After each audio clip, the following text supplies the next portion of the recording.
Let me ask you something. Have you ever sat down and told yourself, okay, today is the day I finally get things together? And then somehow, hours disappear. You scroll a little, you delay a little. You tell yourself you'll start after lunch, or after one more video, or when you feel more ready. And then the day ends. Again. If you've ever felt this way, you're not alone. But I want to tell you something right from the start, because this matters more than you think. The problem is not that you're lazy. It's not that you lack ambition. And it's definitely not that you just don't have discipline. Here's the truth. You're stuck in habits that were built quietly over time. Small decisions, repeated behaviors, automatic responses to stress, boredom, pressure, even your own thoughts.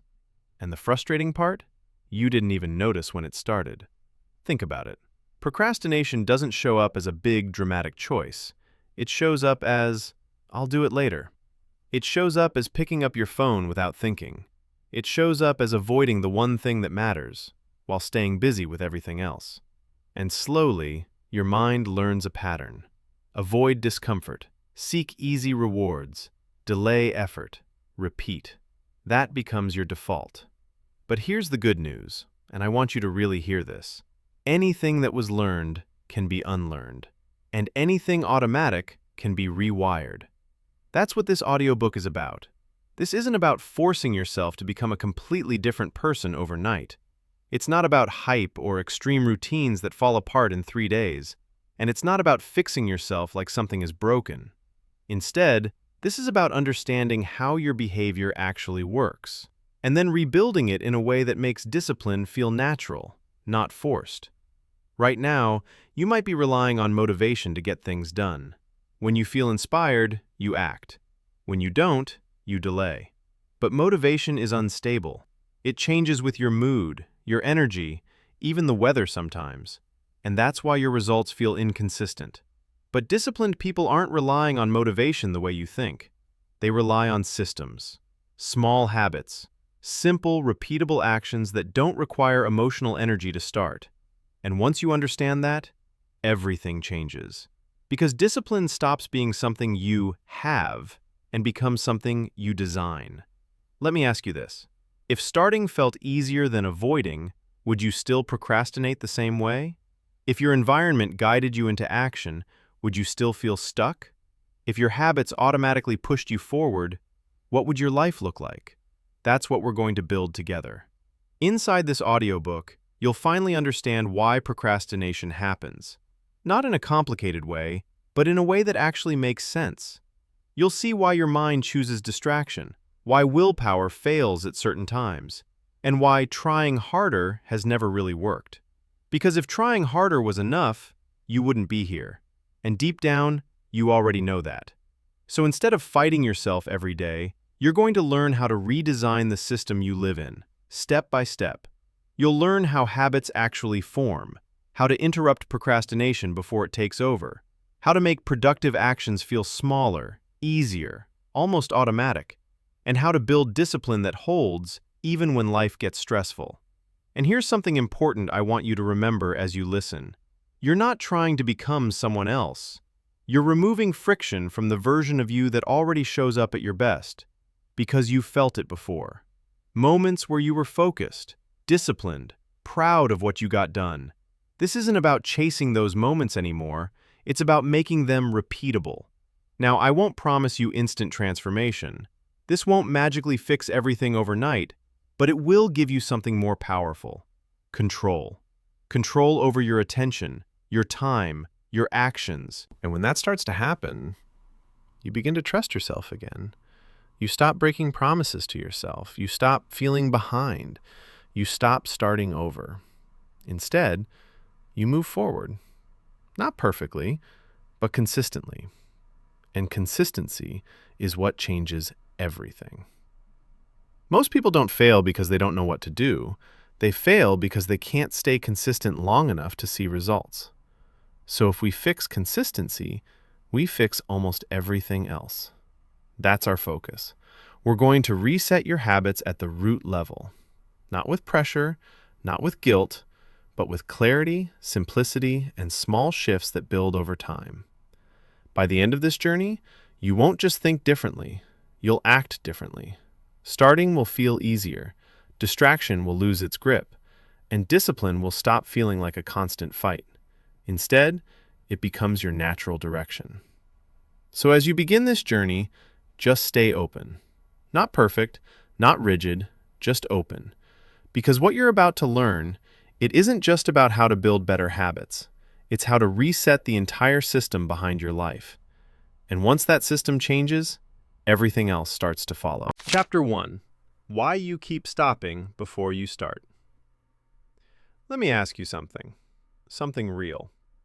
How many times have you told yourself, I'll start tomorrow?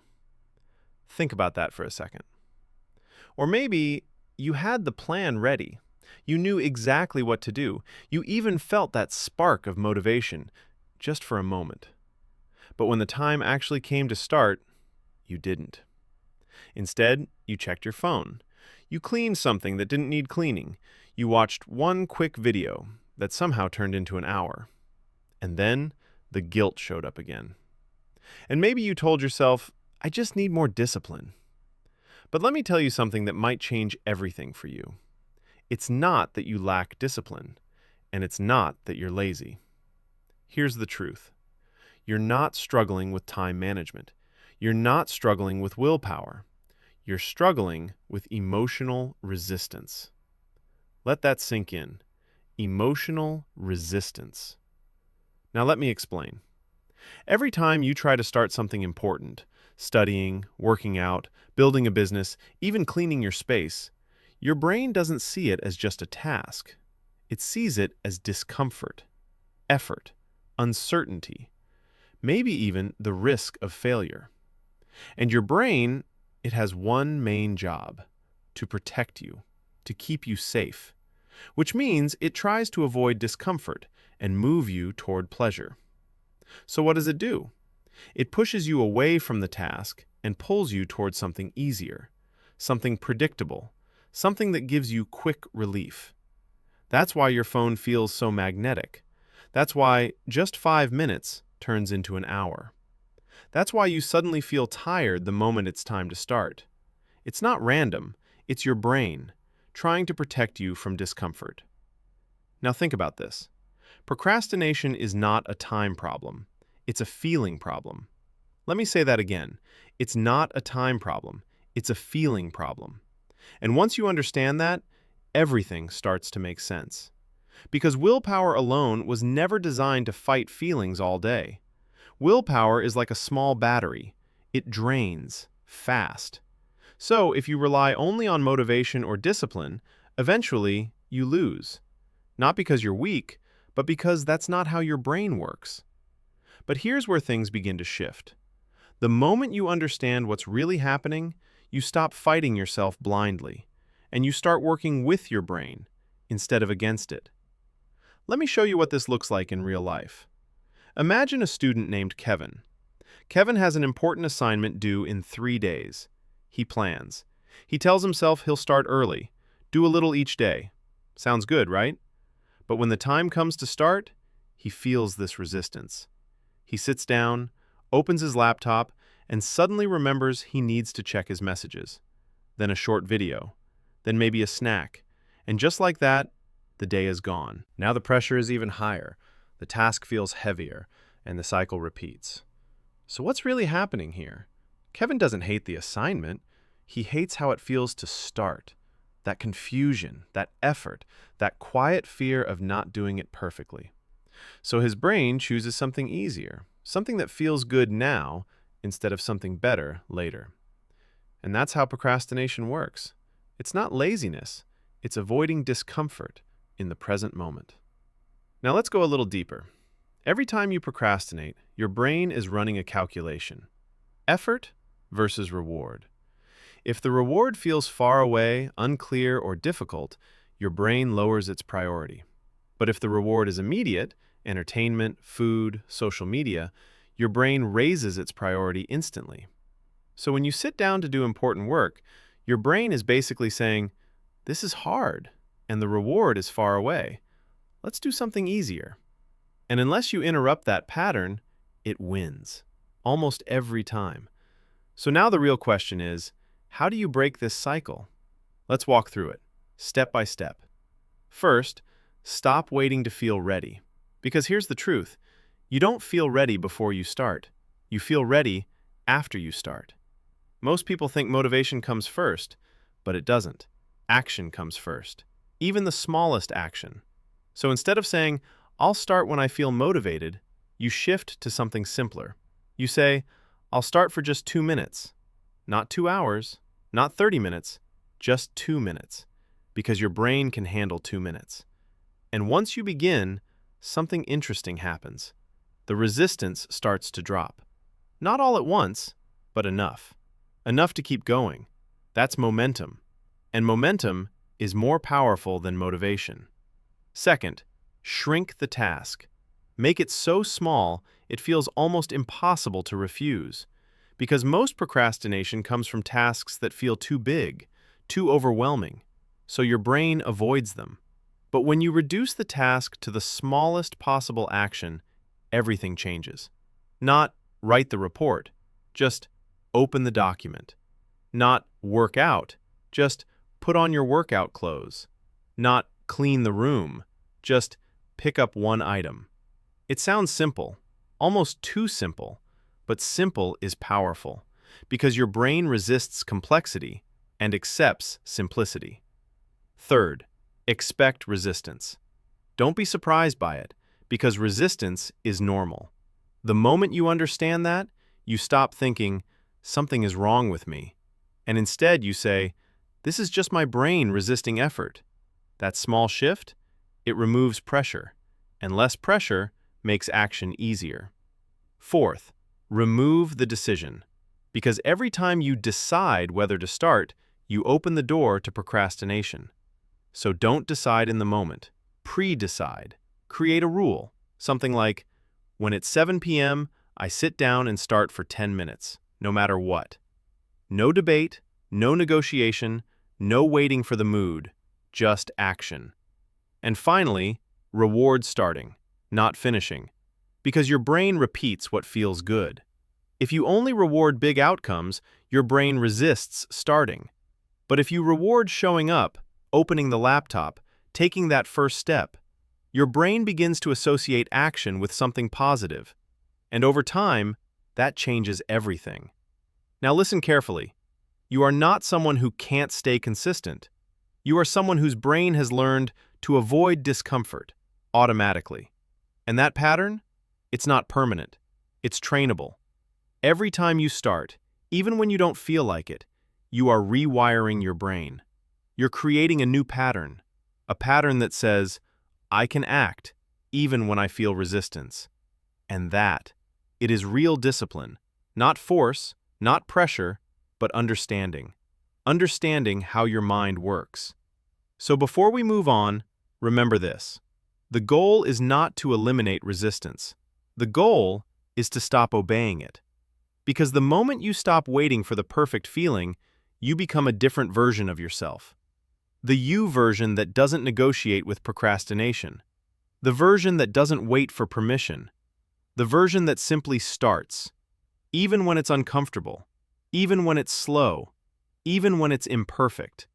And that version of you, it already exists. It's already there. You just haven't trained it yet. Chapter 2. The habit loop that runs your life without you realizing it. Let me ask you something simple.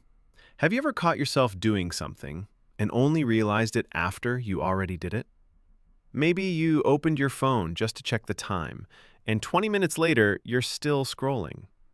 Or you told yourself, I'll start working in 5 minutes. But somehow, 5 minutes turns into an hour, and you sit there thinking, how did that even happen? It feels like you are in control, but at the same time, not fully in control. Now here's the key idea I want you to really hear. Most of your daily behavior does not happen because you are making fresh decisions every time. It is happening because your brain is running a hidden pattern in the background, a loop, a system. And once you understand it, everything starts to look different. This pattern is called the habit loop, and once you see it clearly, you stop blaming yourself in the same way. You are not lazy. You are not undisciplined. You are simply running loops you never consciously designed. Let me explain. A habit is not just a random action. It is a three-part cycle that repeats automatically. First, there is a trigger, something that tells your brain, start this behavior. Then comes the routine. This is the actual action you take. And finally, there is a reward, something your brain gets from it, even if it is small. That's it.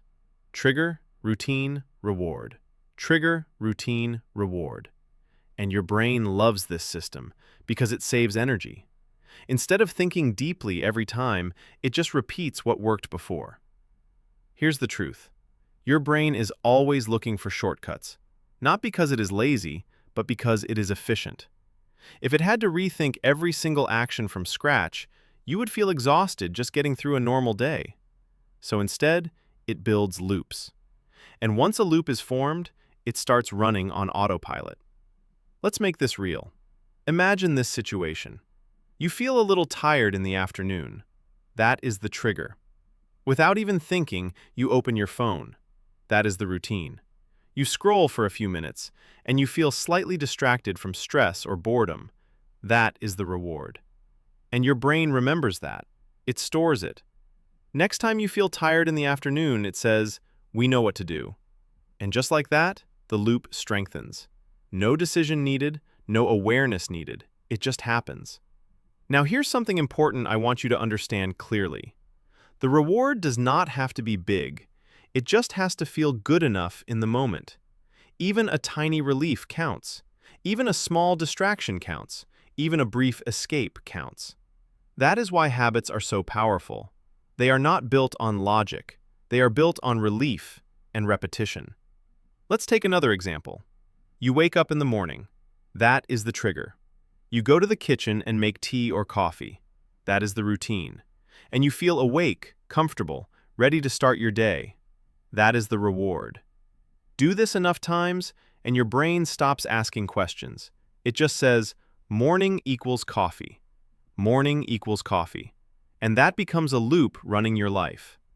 And the truth is, you probably have dozens of these running right now. Some helpful, some harmful, most completely unnoticed. Now here's the part most people miss. You are not just building habits, you are being shaped by them. Because every loop reinforces an identity over time. Let that sink in. If your loop is stress to snack to relief, your brain learns to solve stress with food. If your loop is boredom to phone to stimulation, your brain learns to escape discomfort with distraction. If your loop is goal to discomfort to avoidance, your brain learns that discomfort means stop. And slowly, without realizing it, your behavior starts to feel automatic. You don't think, I avoid hard tasks. You just feel like you don't feel like it. But it is deeper than feelings. It is wiring. Let me pause here and bring this home. You are not fighting your habits because you are weak. You are fighting them because they are already structured systems. And systems almost always beat willpower. That is why motivation feels strong at first, but fades quickly. Because motivation is emotional. But habits? Habits are mechanical, and mechanical systems always repeat. So what do we do with this? This is where everything starts to change. Because once you can see the loop, you can interrupt it. You don't need to destroy your habits. You need to redesign the loop. Now here's the key idea. You usually cannot control the trigger easily. Life will keep happening. But you can control the routine, and you can reshape the reward. That is where your power is. Let's make this practical. First, start noticing your triggers. Don't judge them, just observe them.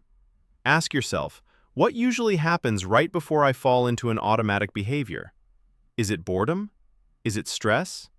Is it a certain time of day? Is it a specific place? You are becoming aware of the starting signal of your habits, and once you see the trigger, the loop stops being invisible. Second, look at the routine, the behavior itself. Ask, what exactly am I doing when this habit kicks in? Be honest. No blame, just clarity. because you cannot change what you refuse to see clearly. And third, this is where transformation begins. Look at the reward. Ask, what am I actually getting from this habit? Not what I think I should get, but what I actually feel. Is it relief? Is it escape? Is it stimulation? Is it comfort? Because your brain is not doing things randomly. It is chasing something. And once you identify the reward, you gain leverage. Let me give you a simple, real-life shift. Imagine someone who always procrastinates before studying. Their loop might look like this. Trigger, sitting down with a difficult task. Routine, opening social media. Reward, instant relief from pressure. Now, instead of trying to force discipline, they change the routine. They still sit down with a task. That part stays. But instead of escaping, they set a rule. I will work for just 5 minutes before I check anything else. At first, it feels small, almost too small. But something interesting happens. The reward starts shifting. Now the reward becomes, I survived starting. And that feeling is powerful, because starting is often the hardest part. Over time, the brain learns a new loop. Trigger, difficult task. Routine, short action toward the task. Reward, sense of control and progress. And just like that, the habit begins to flip. Not through force, but through redesign. Now let's zoom out for a moment. Think about this honestly. Your life today is the sum of loops you have repeated for months or years. Not big, dramatic decisions, small, repeated cycles. That is why change feels hard at first, because you are not just changing behavior, you are interrupting a system that has been running for a long time. But here's the good news. Systems can be rewritten. And once you understand the structure, you are no longer guessing. You are designing. So I want you to hold on to this idea. Every habit in your life is asking 3 questions. What starts me? What do I do? What do I get? What starts me? What do I do? What do I get? If you can answer those 3 questions honestly, you are no longer stuck. You are aware. And awareness is where change begins. Because the truth is this, you are not just someone trying to build better habits. You are already a system of habits. And once you see the loop clearly, you stop living inside it blindly. You start stepping outside it, one small choice at a time, one rewritten cycle at a time. And that is where real change begins. Chapter 3. Breaking the cycle of procrastination at the root. There's a moment you probably know too well. You've got something important to do. You're aware of it. Maybe you even care about it. But instead of starting, you do something else. You scroll. You clean something random. You check messages you've already checked. Or you tell yourself, I'll do it later. And later somehow just keeps moving further away. Now let me tell you something important. Procrastination doesn't usually start when you delay the task. It starts a few seconds before that.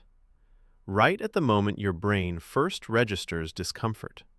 That's the real trigger point. And here's the truth. If you learn to interrupt that moment, you don't just manage procrastination, you break it at the root. Let me explain. Most people think procrastination is a time problem or a discipline problem, but it's not. It's emotional. Your brain is constantly scanning for effort, discomfort, and uncertainty. And the moment it detects something heavy, something unclear, something stressful, it sends a signal. Not a loud alarm, just a feeling. A little resistance, a slight tension, a quiet voice saying, "Not now." And your brain immediately looks for relief. So it chooses something easier, something instantly rewarding. That's why procrastination feels automatic, because in that moment, your brain isn't trying to ruin your life. It's trying to reduce discomfort.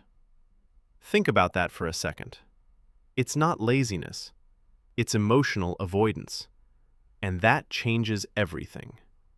Because if procrastination is emotional, then the solution is not pressure. It's an interruption. Let's make this real. Imagine someone named Daniel. Daniel has a report due at work. It's important. It could even affect his next promotion. He knows this. But every time he opens his laptop, something happens. He suddenly feels overwhelmed.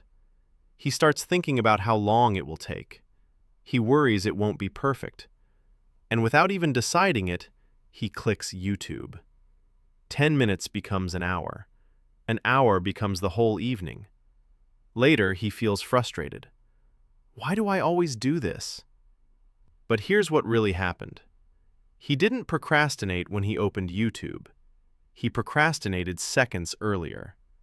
When he felt that small wave of discomfort and didn't know what to do with it. That moment is everything. Now here's the core idea again. You don't beat procrastination by forcing yourself harder.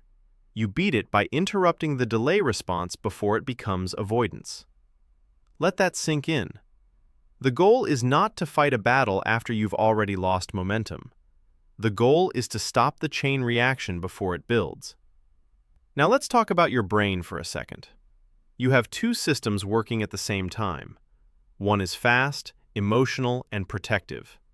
The other is slower, logical, and long-term focused. When resistance shows up, the emotional system reacts first.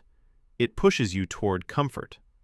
The logical system knows what you should do, but it's a bit slower to kick in. So if nothing interrupts that first emotional wave, the default wins. That's procrastination. Not a character flaw, a timing issue. So the question becomes simple. How do you interrupt that first wave? Here's how. First, awareness. Right at the moment, resistance appears. Not later, not after you've drifted. Right there. The second you think, I'll do it later, or feel that heaviness, you pause. Not to overthink, just to notice. And you name it silently. This is resistance. That's it. No argument, no judgment, just awareness. Because once you see it clearly, it stops running on autopilot. Then comes the second shift. You shrink the task, so small that your brain stops treating it like a threat. This is where most people get it wrong. They try to motivate themselves to do the whole thing. But motivation is unreliable at the start. Instead, you go smaller. Not write the report, just open the document.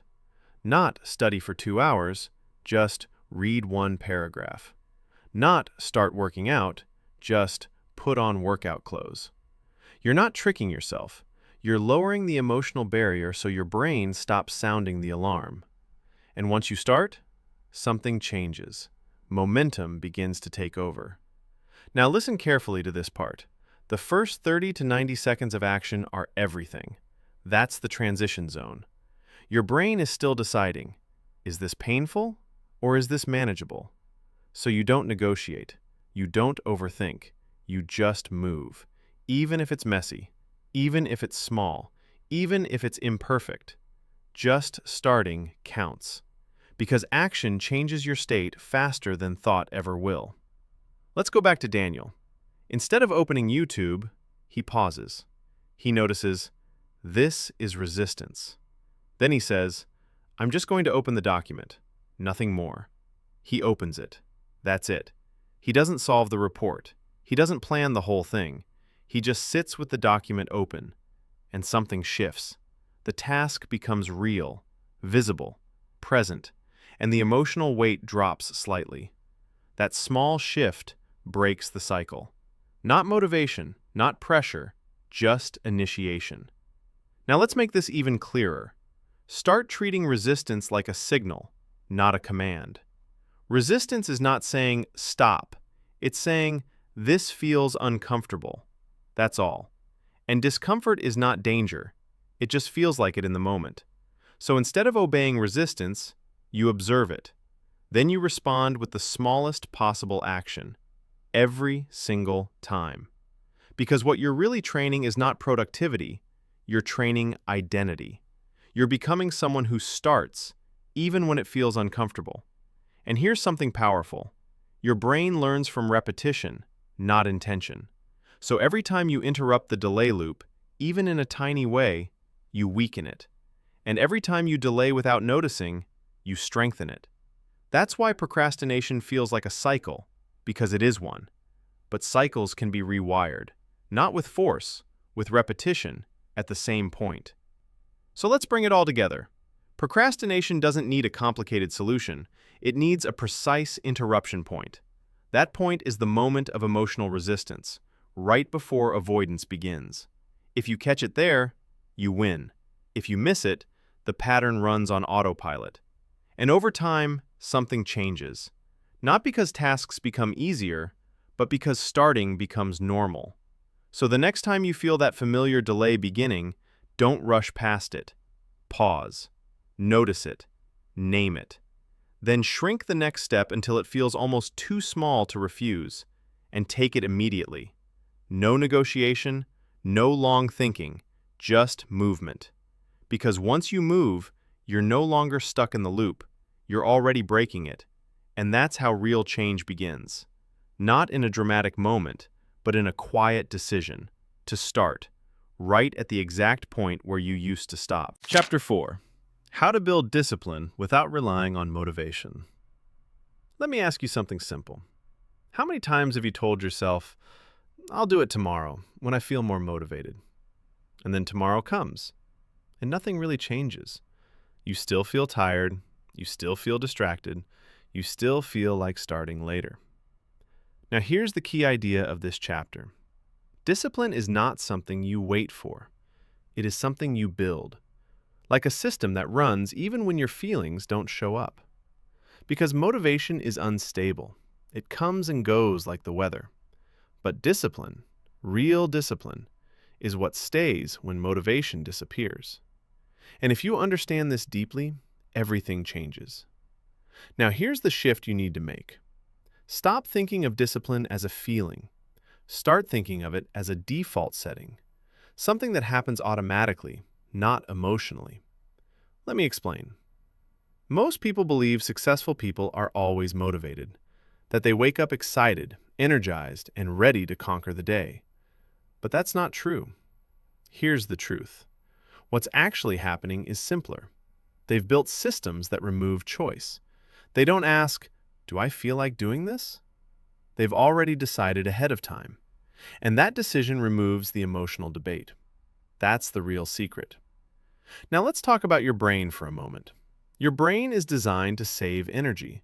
It constantly looks for the easiest path, the most comfortable option, the least resistance. So when you say, I'll do it later, your brain agrees instantly, because later feels easier than now. But here's the catch. Later never feels better. It just repeats the same pattern. This is not laziness, it's wiring. Your brain is protecting you from discomfort, even when that discomfort is exactly what you need for growth. So discipline is not about fighting your brain. It's about redesigning your environment so your brain stops negotiating. Think about this. Have you ever brushed your teeth without thinking? You don't sit there debating it. You don't wait for motivation. You just do it. Why? Because it has become automatic. You've done it so many times that it has become a default behavior. That's discipline. Not force, not pressure, not emotional hype, just repetition until it becomes identity. Now let's bring this into real life. Imagine someone named Daniel. Daniel wants to start working out. Every morning he tells himself, today I'll start. But when morning comes, he feels tired. He checks his phone. He thinks, maybe later. And later becomes never. He blames motivation. He says, I just need more discipline. But nothing changes. Then something shifts. Instead of waiting to feel ready, Daniel changes one thing. He stops deciding in the morning. Instead, he decides the night before. He lays out his workout clothes. He places his shoes next to his bed. He sets a rule. When I wake up, I put them on before I think. That's it. No negotiation, no emotional debate, just action before thought. At first, it feels small, almost too simple. But something interesting happens. Because once he puts on the clothes, he's already halfway there. And once he's halfway there, quitting feels more uncomfortable than continuing. So he goes. Not because he felt motivated, but because he removed the chance to say no. That is how discipline actually works in real life. Now here's the core psychology behind this. Every habit runs on a loop. There is a trigger, there is a behavior, and there is a reward. Most people try to change their behavior by force, but they ignore the trigger and the environment. So they rely on willpower, and willpower is limited. It drains throughout the day. That's why you can be strong in the morning and weak at night. But discipline doesn't rely on willpower. It relies on structure. When you control the trigger, you control the behavior. When you reduce friction, you increase action. And when action becomes easy, repetition becomes natural. That is the real science behind consistency. Now let's make this practical. If you want discipline that doesn't depend on motivation, you need to stop asking, "How do I stay motivated?" and start asking, "How do I make this easier to start than to avoid?" That one question changes everything, because discipline is not built in the middle of effort, it is built before the moment of decision arrives. Let me walk you through how this actually looks in everyday life. First, you remove decision points. The more decisions you have to make, the more chances you give your brain to quit. So instead of deciding every day whether to work out, you set a fixed rule. At the same time, same place, no debate. Instead of deciding whether to study, you decide the exact time and starting location in advance. You make it automatic, not emotional. Second, you shrink the starting point. Most people fail not because the task is hard, but because starting feels heavy. So instead of saying, "I will work out for 1 hour," you start with 5 minutes. Instead of, "I will study everything," you start with 1 page. Your goal is not completion. Your goal is initiation. Because once you start, momentum takes over. Third, you design your environment to support action. This is powerful. If your phone is next to you, distraction wins. If your workspace is messy, resistance increases. If everything you need is prepared in advance, action becomes easier than avoidance. Your environment should pull you forward, not hold you back. Fourth, you attach identity to behavior. Instead of saying, "I am trying to be disciplined," you say, "I am someone who shows up." That sounds small, but it changes everything. Because identity is stronger than motivation. When something becomes who you are, you stop negotiating it. Now let's bring it all together in a simple moment. Imagine it's early morning. You wake up. You feel tired. You don't feel like doing anything. In the old version of you, this would be the moment everything collapses. You would start thinking. You would start debating. And eventually, you would choose comfort. But in the new system, there is nothing to decide. Your clothes are ready. Your routine is already set. Your environment is already aligned. So you move before thinking. And that's the key difference. Discipline is not you winning an argument with yourself. Discipline is removing the argument entirely. Now here's something important to understand. You will still have lazy days. You will still feel tired. You will still not feel like doing things. That does not mean something is wrong. That is normal. The difference is what happens next. Do you rely on feelings to guide action, or do you rely on systems that run without feelings? Because feelings are unstable, but systems are dependable. So if you take one idea from this chapter, let it be this. Stop trying to become a motivated person. Start building a system that doesn't require motivation. Because once your actions are designed properly, discipline stops being something you struggle with. It becomes something you follow, quietly, consistently, automatically. And over time, something powerful happens. You stop being someone who tries to be disciplined, and you become someone who just is. Not because every day feels easy, but because every day is already designed. And when your system is stronger than your mood, you don't need motivation anymore. You just move. Chapter 5. Designing your environment to make good habits automatic. Let me start by telling you something most people never really figure out. Discipline is not what you think it is. People think it's willpower. They think it's motivation. They think successful people just try harder than everyone else. But here's the truth.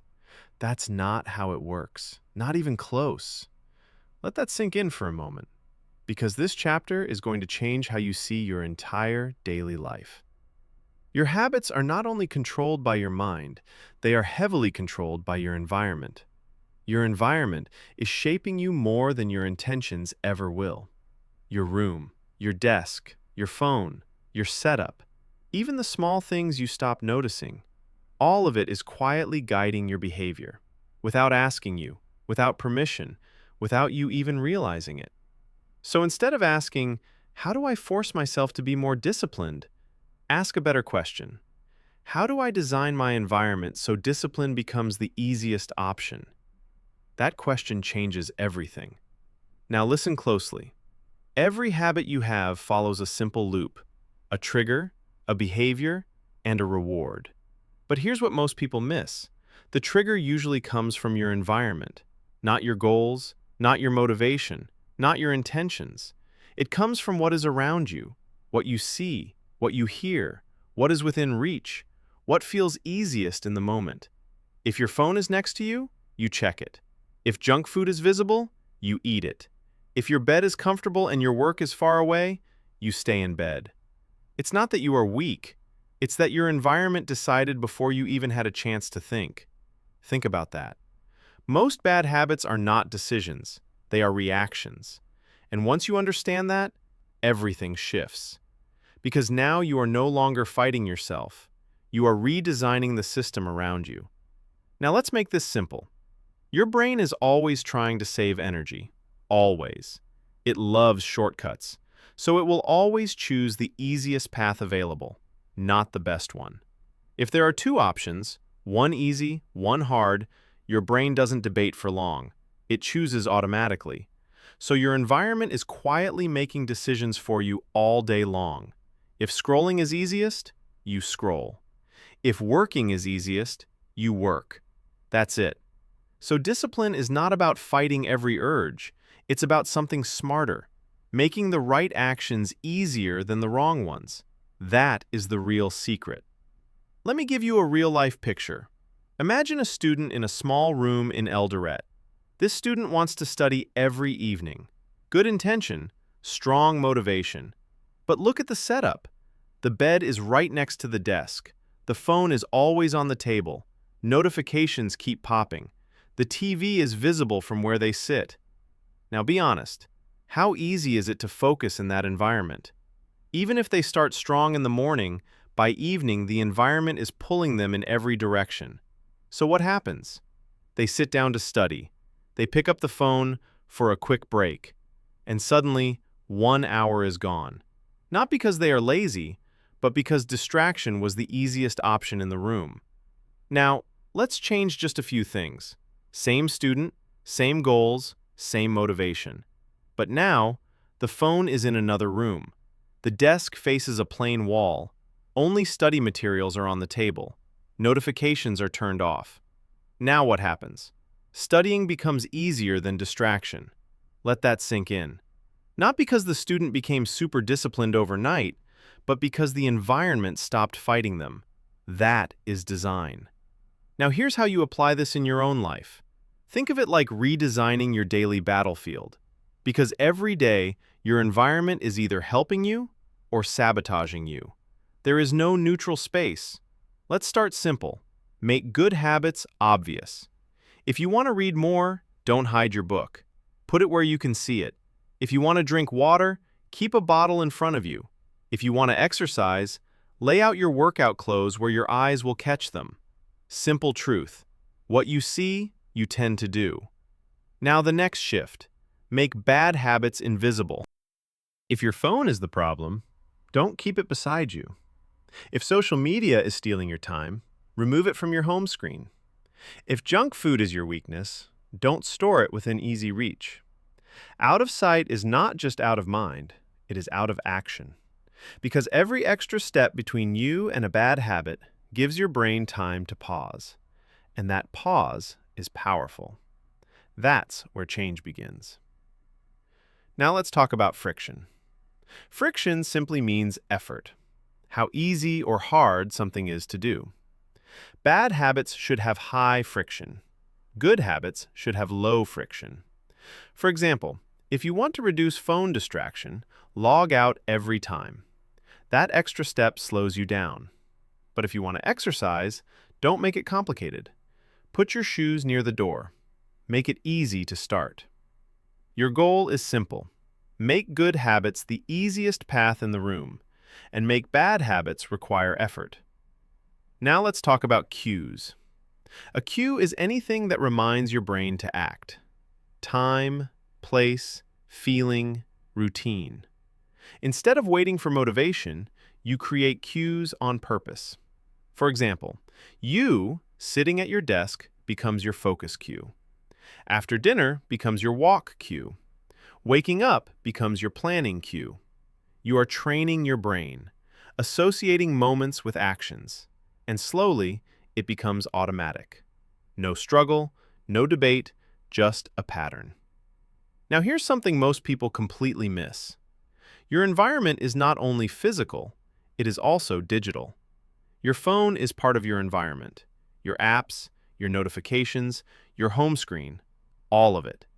If your phone is full of distractions, you are carrying chaos in your pocket all day. But if it is clean and intentional, it becomes a tool instead of a trap. So ask yourself honestly, is your digital environment helping you or stealing your attention? Now let's bring it all together. Look at your space. Ask yourself, what is triggering my bad habits right now?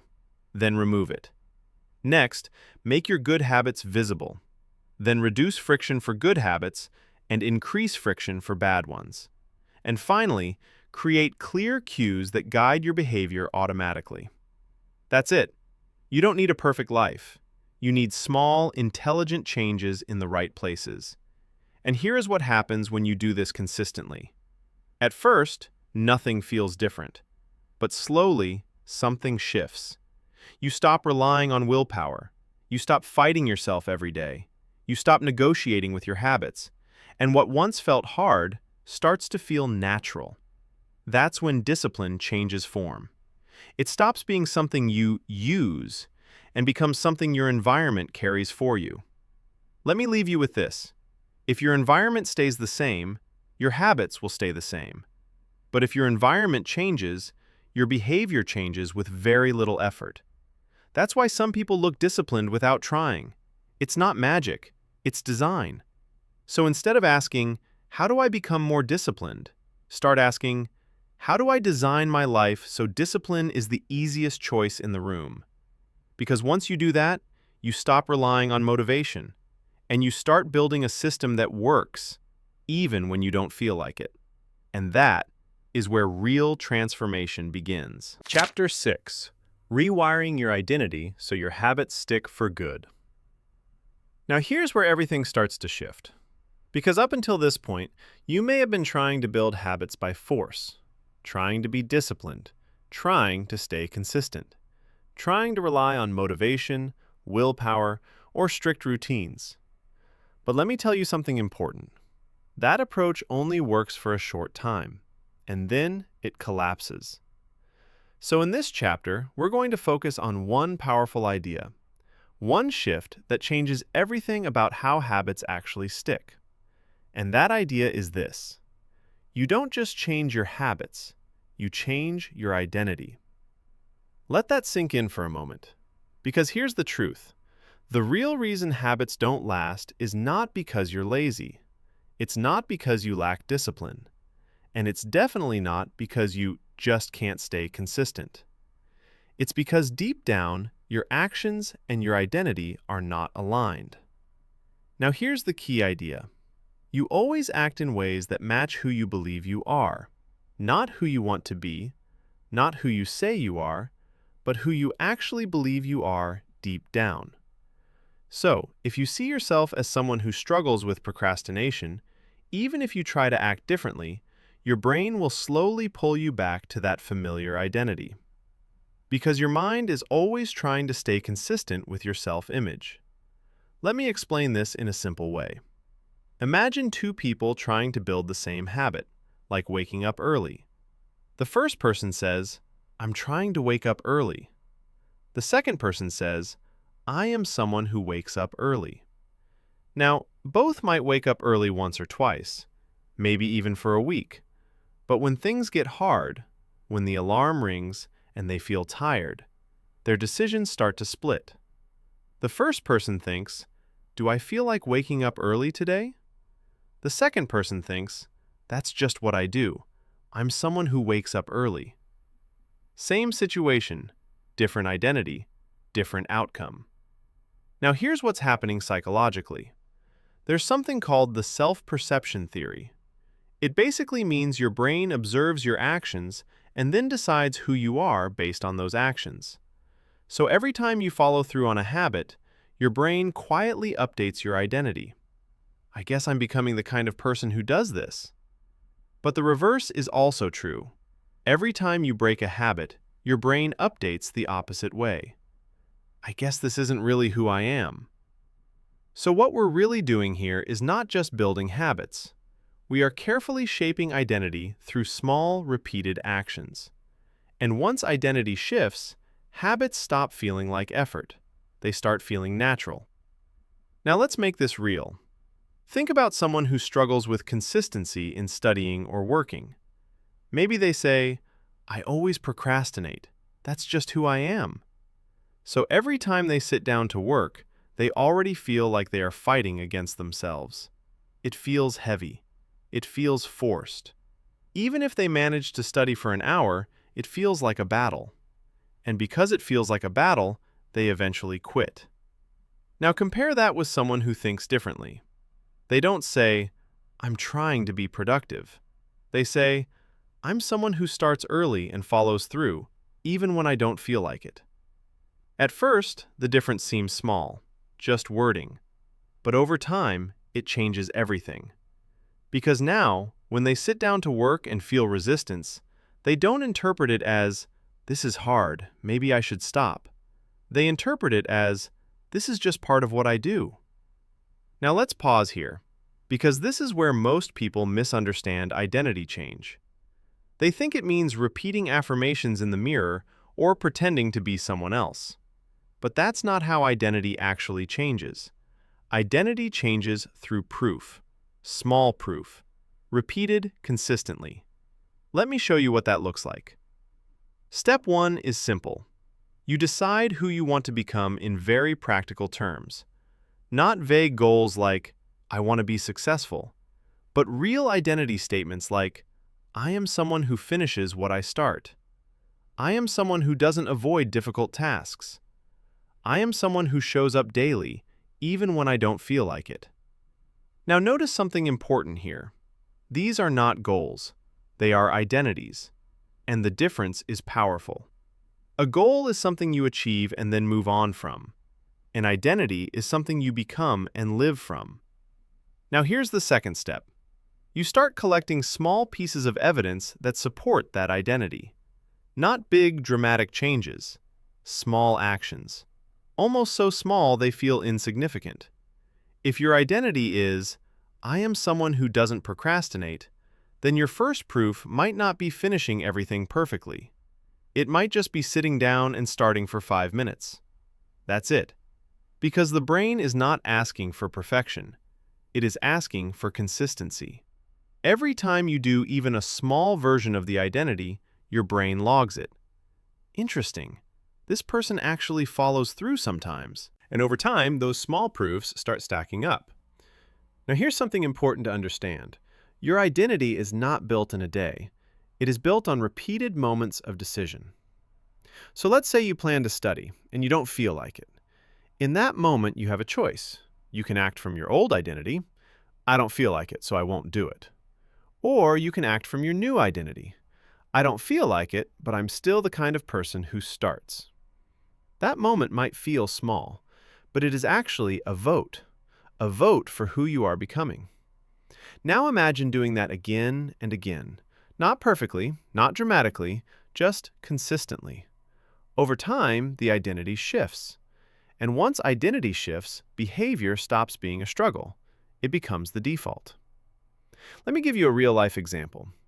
Think of a student preparing for exams. At first, they struggle with procrastination. They delay the revision. They get distracted easily. They feel guilty at night but repeat the cycle the next day. Now they hear about discipline and try to force themselves. They make strict schedules. They try motivational tricks. They might improve for a few days, but eventually they fall back because their identity is still unchanged. I'm someone who crams at the last minute. Now, let's say they shift one thing. Instead of trying to become a perfect student, they decide, I am someone who studies for 20 minutes every day, no matter what. That's it. So even on bad days, they open their book for 20 minutes. Sometimes they do more. Sometimes just those 20 minutes. But the identity starts forming. I'm the kind of person who studies daily. After a few weeks, something changes. Studying no longer feels like a negotiation. It feels like part of who they are. Now here's the key transition you need to understand. You don't wait to feel like your identity first. You act your way into it. Don't think your way into it. Act first. Identity follows. So let's bring this all together into something practical you can use immediately. From today, stop asking, what do I need to do? Start asking, who do I want to become? Then choose one small behavior that proves it. Just one, not 10, not a full transformation plan. One action that is small enough to do even on your worst day. Then repeat it. Not because it's exciting, but because it is shaping your identity. And when resistance shows up, and it will, you don't argue with it. You simply remind yourself, this is what I do. This is who I am becoming. Now, I want you to understand something very clearly. This is not about becoming a different person overnight. This is about slowly closing the gap between your actions and your identity. Because the bigger the gap is, the more internal conflict you feel. But the smaller that gap becomes, the more natural everything feels. And eventually, you reach a point where discipline is no longer something you use, it is something you are. So, as you move forward from this chapter, don't look for motivation. Don't wait for a perfect moment. Start building identity through action. Because once your identity changes, your habits don't need to be forced anymore. They just happen. Chapter 7. The Habit Reset System for Long-Term Consistency. There's a moment in almost every habit journey that nobody really talks about enough. It's not the beginning, when everything feels exciting and new. It's not the breakthrough, when you finally start feeling proud of yourself. No, it's the middle, that quiet, messy middle. Let me say that again. The middle. That stage where motivation starts fading, life gets busy, and suddenly the habits you were so confident about start slipping away. You miss one day, then two, and before you know it, you're right back where you started. Now listen carefully, because this is the key idea of this entire chapter. Consistency is not about never falling off. It's about having a system that brings you back, fast, simple, and without guilt. Let me tell you something. Most people think successful people stay consistent because they're just more disciplined. But that's not the real story. What they actually have is something invisible, a reset system, a way to restart quickly without turning a small break into a total collapse. And once you understand this, everything changes. Because the goal is no longer perfection. The goal becomes recovery speed. How fast do you come back when you drift? Think about that. If someone works out for 10 days, skips 3, and then quits completely, that habit is fragile. But if someone works out for 10 days, skips 3, and calmly resets the next day, no guilt, no drama, that habit becomes unbreakable over time. Same person, same schedule, different system. That's what we're building here, the habit reset system. And here's the powerful part. It's simple enough to use for anything: studying, fitness, reading, waking up early, building a business, or just getting your life back on track when everything feels scattered. But before we break it down, you need to understand something important: why habits actually collapse in the first place. And I want you to really hear this. It's not laziness. It's not a lack of willpower. It's something deeper. Your brain is always trying to conserve energy. Every habit you build lives inside a system. Cues, environment, emotional triggers. And when life changes even slightly, that system starts breaking. Maybe your schedule shifts. Maybe stress increases. Maybe you travel, get tired, or lose momentum. And your brain doesn't say, let's adjust. No. It says, this pattern is no longer reliable. Stop running it. And that's where the drift begins. Not because you stopped caring, but because your environment stopped supporting the behavior. Let me give you a real example. Imagine someone builds a morning routine. They wake up early, drink water, journal, exercise. For 2 weeks, it feels amazing. Then work gets stressful. One morning they sleep in, then another. Now they feel behind, so they skip journaling. Then the exercise feels too much. And slowly, the entire routine disappears. Now here's the truth. That wasn't a failure. That was drift. Unchecked drift. No correction system. No way to bring things back before the gap got too wide.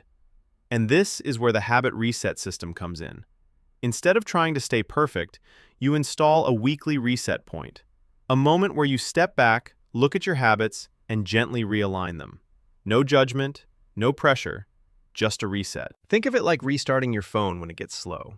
You're not fixing everything manually, you're simply refreshing the system so it runs smoothly again.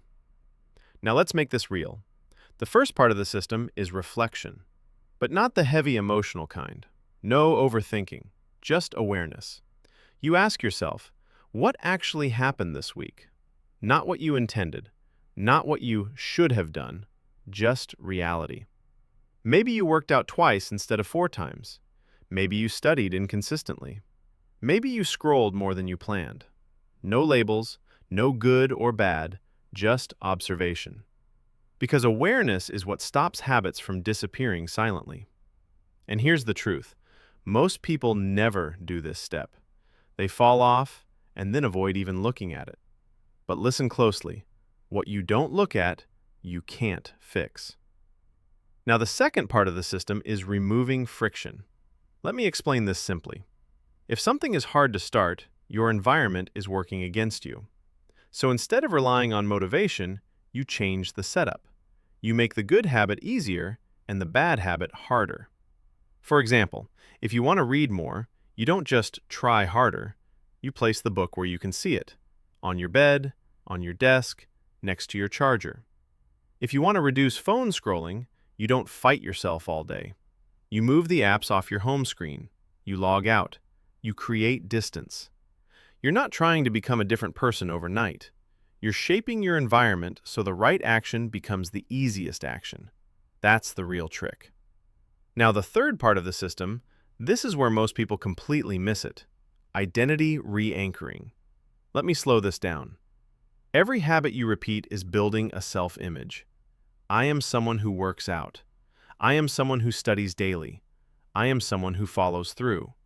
But when you fall off, that identity weakens. So during your reset, you don't just plan actions, you reconnect with identity. Quietly, simply. I am someone who comes back quickly. I don't stay off track for long. And this matters more than people realize, because behavior doesn't follow motivation. Behavior follows identity. Now, the fourth part is where most people fail. They restart too big, too fast, too intense, and then they burn out again. So instead, you do the opposite. You shrink the habit. You make it small enough that it feels almost impossible to fail. If you stopped working out, you don't come back with a 2-hour gym session. You start with 10 minutes. If you stopped studying, you don't aim for 5 hours. You start with one focused session. The goal is not intensity. The goal is re-entry. Because once you're back in motion, consistency rebuilds itself naturally. And finally, the last part of the system is timing. You choose a fixed reset moment, same day, at the same time, every week. Because your brain loves predictability. Without a set time, the reset becomes optional, and optional things get delayed. But when it's scheduled, it becomes part of your rhythm. It just happens. No negotiation. Now let's bring this to life. Imagine a student named Alex. Alex wants better grades. He starts strong, studies daily, feels motivated. But then assignments pile up. He gets overwhelmed. He skips a day, then two. Soon, he feels too far behind to recover. This is where most people quit, but not Alex. Alex uses the habit reset system. On Sunday evening, he sits down for 15 minutes. No panic, no self-criticism, just honesty. What happened this week? He notices something important. He studied less because his phone was always nearby, so he moves it out of his study space. He realizes he was trying to study for too long at once, so he decides to start with just one 25-minute focus session per day, and he tells himself, "I am someone who always comes back." Then on Monday, he doesn't try to fix everything, he just starts. One small session. That's it. No pressure, no overwhelm. And slowly, momentum returns. Not because he became more disciplined, but because he stopped letting drift accumulate. That's the difference. Now listen closely to this. You will fall off. Not once, not twice, many times. That's normal. The goal is not to prevent the fall. The goal is to reduce the delay between falling and restarting. Because the longer the gap, the heavier it feels to return. But with a reset system, the gap never gets big enough to break you. You just returned, again and again, calmly, without drama. And over time, that becomes your real strength. Not perfect consistency, but fast recovery. So, if you take anything from this chapter, take this. Stop trying to be flawless. Start building a system that brings you back quickly. Because discipline isn't about never breaking. It's about always returning. And once you master that, your habits stop being fragile routines and start becoming part of who you are. And from that point on, you don't need motivation to keep going. You just need a reset. You've made it to the end of this journey. But in many ways, this is where your real journey begins.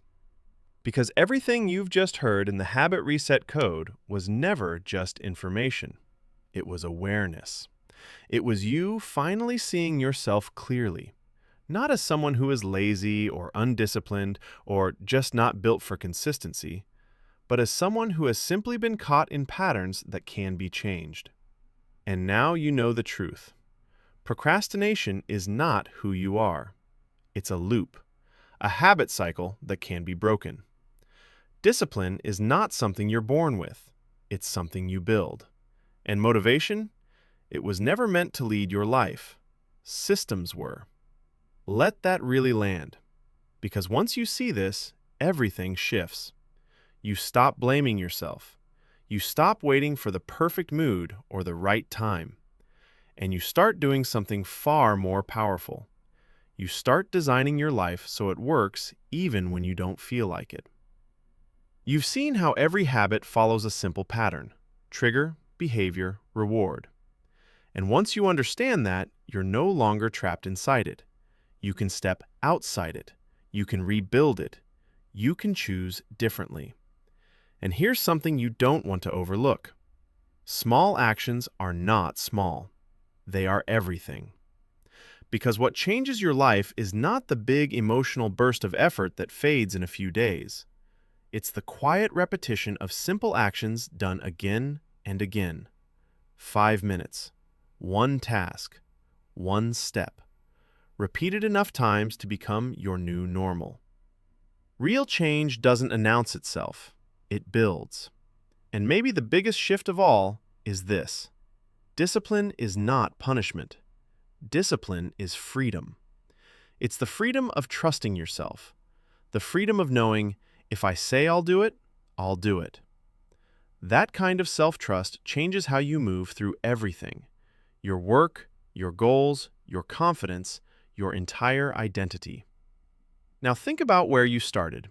Maybe you were overwhelmed. Maybe you had goals you've carried for months or years, but couldn't stay consistent with them. Maybe you kept restarting, thinking, this time I'll get it right, only to fall back into the same cycle. But now you see what was missing. It wasn't an effort. It wasn't intelligence. It wasn't even desire. It was structured. It was awareness. It was a system that actually works with your mind instead of fighting against it. Now you know how to make tasks smaller so they stop feeling heavy. You know how to reduce friction so starting becomes easier than avoiding. You know how to shape your environment so discipline becomes the default, not a daily battle. And more than anything, you now understand this. Identity drives behavior. You're not trying to become a disciplined person anymore. You're practicing being one. Every time you start instead of delaying, you are casting a vote for a new identity. And those votes add up, quietly, repeatedly, until one day you don't feel like you're forcing it anymore. You just are that person. That's the real reset. Now listen closely. There is a version of you that already exists ahead of you. Focused, calm, consistent. Not because life became easier, but because you became aligned. That version of you doesn't rely on mood or motivation. They rely on systems, on habits, on identity. And here's what you need to hear clearly. You don't have to wait to become them. You start becoming them now, through what you choose in this moment.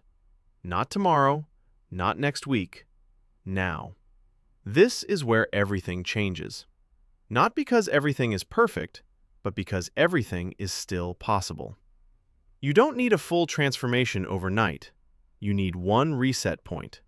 One small decision that breaks the loop. One action that tells your brain, we're not on autopilot anymore. Start smaller than you think you should. Seriously. If you've been procrastinating, don't promise hours. Promise 5 minutes. If you've been avoiding something, don't aim for perfection. Aim for showing up.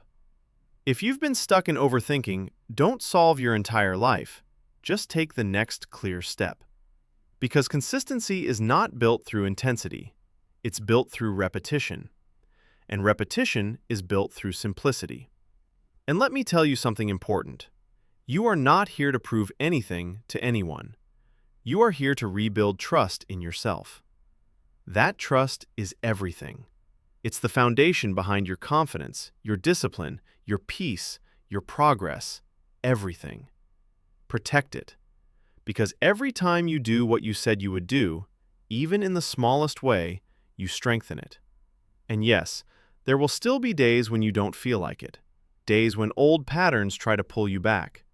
Days when your mind whispers, it's okay to skip today. But now you know how that story goes. One skip day isn't the problem. The problem is when skipping becomes your identity again. And now you see it. That awareness gives you choice, and choice gives you power. So in those moments, don't negotiate with the version of you you're trying to leave behind. Act in alignment with the version you're becoming, even if it's small, especially if it's small. Because small actions are how you win the long game. And if you take nothing else from this book, take this. Your life is not shaped by what you intend to do. It is shaped by what you repeatedly do. Not your goals, your systems. Not your motivation, your habits. Not your past, your daily decisions. That means everything can shift from this point forward. Slowly, quietly, but powerfully. You don't need to become someone else. You just need to stop abandoning yourself in small moments. That's where everything changes. And if you commit to that, really commit to starting small, staying consistent, and returning every time you fall, you will look back one day and barely recognize the version of you that started here. Not because life suddenly transformed overnight, but because you did. Now it's your turn. No more waiting for the perfect time. No more restarting every Monday. No more calling yourself someone who struggles with discipline. You are someone who is building discipline, one action at a time, and every action counts. So, as you close this, don't treat it like an ending. Treat it like a switch flipping. You already have enough. Not every answer, not every detail, but enough clarity to begin. And the beginning is everything. Start today. Not with pressure, not with overwhelm, but with one simple decision that moves you forward. One habit, one task, one moment of choosing differently. Because your future is not built in giant leaps. It is built in quiet choices like this one. And if you keep choosing, even imperfectly, even slowly, even when you slip, you will build something powerful. A life you don't want to escape from, a mind you can trust, and habits that finally work for you instead of against you. So, take a breath. Not to pause your life, but to step into it fully. This is your moment, and what you do next will shape everything that follows.